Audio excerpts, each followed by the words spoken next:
the CSN logo, which of course looks beautiful and is in front of everything that you watch with Rance and Gwin or with Rachel.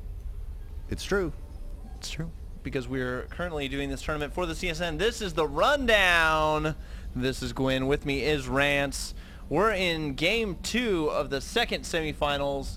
Violet won the first semifinals against the Mystik. That was a PVZ. We have another PVZ here.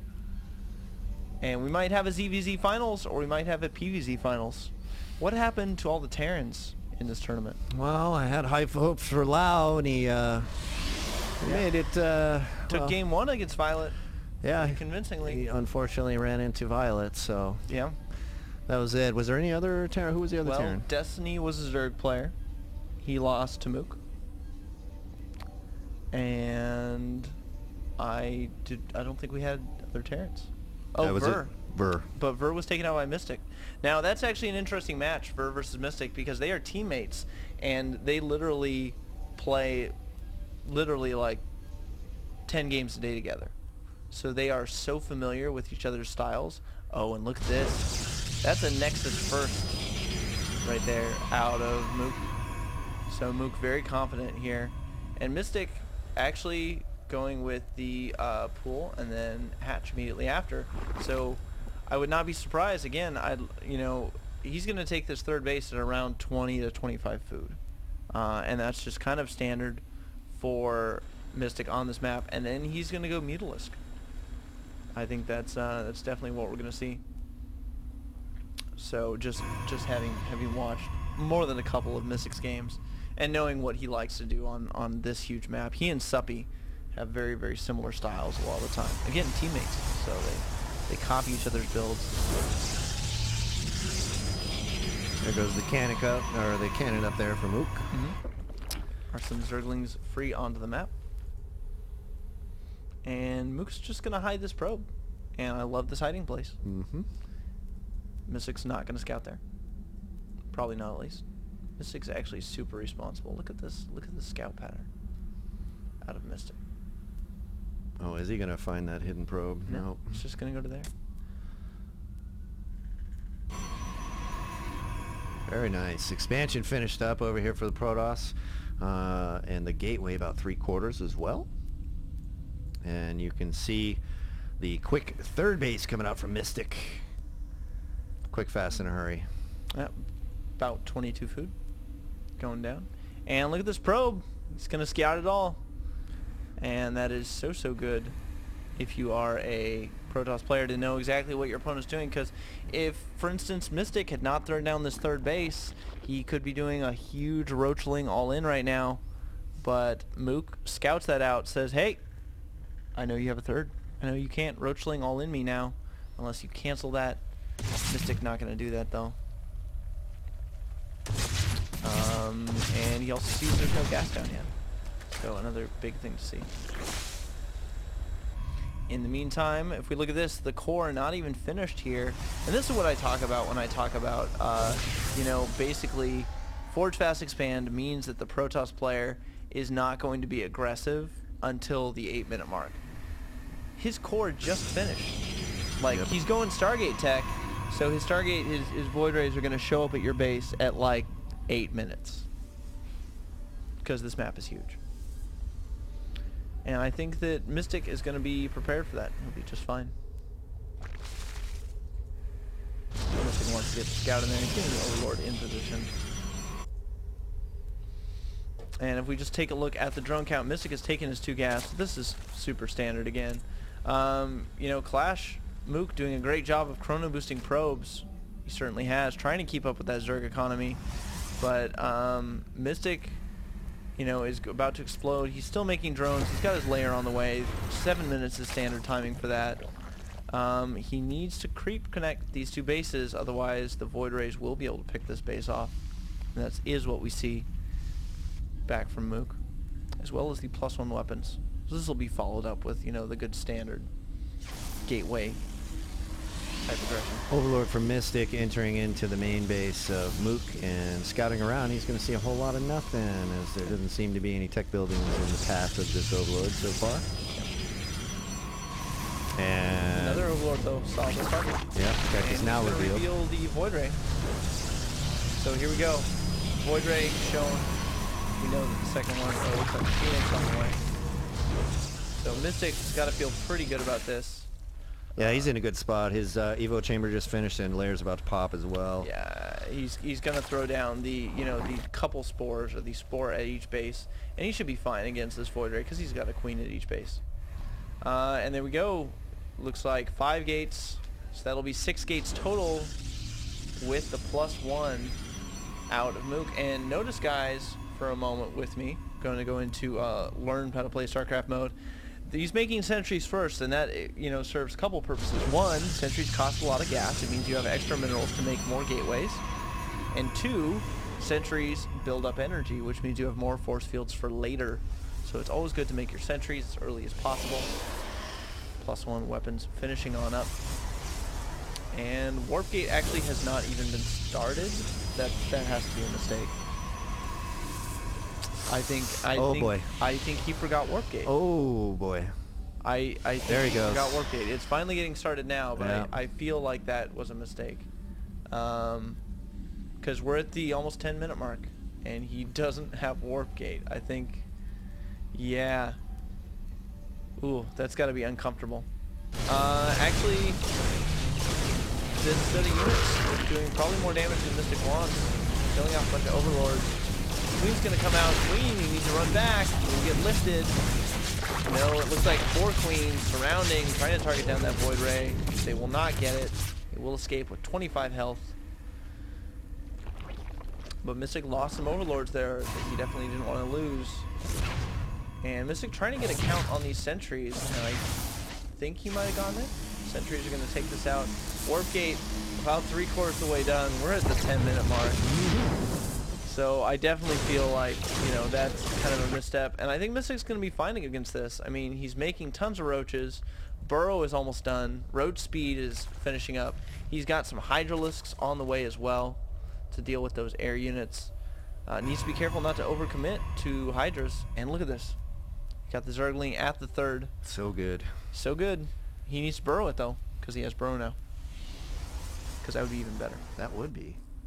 That would be sick nerd baller status. That's what we call, what we call it in band nerd land? What do you call it? We call that box 5. Box 5? Yeah, there's 5 boxes. 1 is the worst and 5 is the best. So that Zergling was actually box 4 just now. And if it was burrowed, it would be box 5. Box 5. Yeah. But look at this. Big move out here from Mystik. He's got a 40 food advantage. Knows that this army is like literally just sentries. And finally we have Warp-In finish. That's a lot better looking army there. After that Warp-In. Oh, and those Hydralisks. He needs to pick off those Phoenixes, actually. Yes. And one of them goes down. But that Void Ray is so low on health. And Clash MoOk has got to be feeling not super comfortable right now. Mystik making 8 more Hydralisks. Wow, this is super aggressive creep spread too, so I guess he can afford to do this. But Hydralisks are actually, they're not that slow off creep. They're 2.25, and I just want to show people something for a second. There's a Zealot, 2.25. So the Hydralisk is actually the same speed as the Zealot off creep. So they're actually not that slow. But everyone thinks of them as slow. A little bit of a almost engagement there. I think that Mystik needs to be careful engaging this army because there's an Immortal there. Chew through his roaches. But hold on, that is actually a way bigger army now. Mystik's at like almost 200 supply, and he's actually just going to multi-prong. Split. This is great play out of him. Oh, losing a couple there, but he's pushing into the 3rd at the same time. Ooh, a supply block there, too, of his enemy. If he can drop some more pylons during this engagement. Oh, and he gets sniped with Colossus. This is huge. No, he sees it. He needs to pull back. Mystik is caught with... Ooh, those are some sick force fields. Force fields going down. That's going to make this so cost effective. Yeah. And Mystik might lose this game right here. He is not careful. He's making more roaches. But this army of MoOk is looking so scary. He's got Blink finish now. And additionally to that, he has +2 attack. Colossus with +2 attack. There's so much damage. This is sort of like an awkward point in the game, too, because it's like, if you look at the supplies, you're thinking to yourself, oh, wow, Mystik's at 200 right now. But you see in that This battle, this army is this so 150 food cost-effective. army, yeah, it's just, I mean, with the sentries in there, you're going to need a couple of 200 food Zerg armies to take out that army. Absolutely. I think Mystik, though, has started to, like, he's obviously stopped Hydralisk production, which is the right move, because that's a lot of Hydralisks out on the field, 20 of them. And he's gone back into Roach production, which is the right move. He needs to get a multi-flank on this army. He cannot engage it like this. And the blink back, if he could snipe that Colossus, would be huge, but I don't think it's going to happen. And this is just, these are unwise engagements. Boy, that's a big Zerg force there, though, and they're going to try to punch in. Right here, it seems, as the Concave's okay, I don't think they're going to get very good value here, as a lot of force fields go down. A lot of units are not engaging right now, Gwin. Looks like it's getting a little thin. Dancing around from the side. Isol's still doing a ton of damage to the Stalker count. One of the Colossus falls, so that's a great victory. And what is Mystik remaxing on? He's remaxing on Roach Corruptor, which is a great composition to have right now. But will it be fast enough? That's the question. Will all this stuff hatch fast enough and get grouped fast enough for him to be able to deal with his? Roach is streaming in now. He needs to pull drones off this expansion, and he needs to target down that Immortal. Is that the target? Yes, it is. Immortal gonna fall. Colossus should be the next node pulling back. Yeah, not quite enough units there. More roaches in production. And look at this. MoOk setting up the proxy pylon. I don't know how he snuck that in there. The Corruptors are out, so that's gonna force MoOk back. Army count back up in the high 180s here for Mystik, whereas MoOk's still stuck at about 140 supply. Just brings out another round, though. And he's making 2 Immortals at a time right now. Is that a double robo? He definitely has double robo. There it is. Where are those up? There they are. Another good answer to this would be to like he has mixed one of those in. So MoOk actually has this original. But MoOk actually going for kind of that classic death ball style. And Mystik needs to be really careful.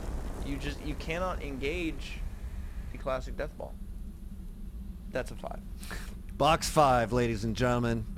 The Box 5 Burrowed Zergling expansion block. Love it.